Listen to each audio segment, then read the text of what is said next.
Hello বন্ধুরা, চলে এসেছি নারায়ণ কিচেনে রোজকার মতো রেসিপি নিয়ে। আজকে হবে সয়াবিন আলু রসা। দেখতে থাকুন ভিডিওটা। এখানে 1 প্যাকেট সয়াবিন নিয়ে নিয়েছি, সয়াবিনটা ভেজে নেবো। কড়াইয়ে দিয়ে দেবো তেল, এগুলো ভেজে নেবো। এগুলো ভাজা হয়ে গেছে, তুলে নেবো।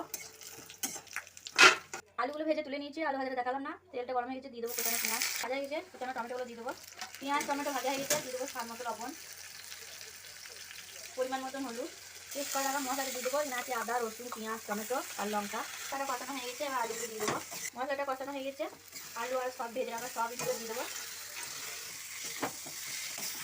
এইভাবে সয়াবিন তরকারি রান্না করলে বন্ধুরা ভাত রুটি কটা সবই সাথে খাওয়া যায়। হয়ে গেছে মশলা আলু সব, এবার জল দিয়ে দেবো।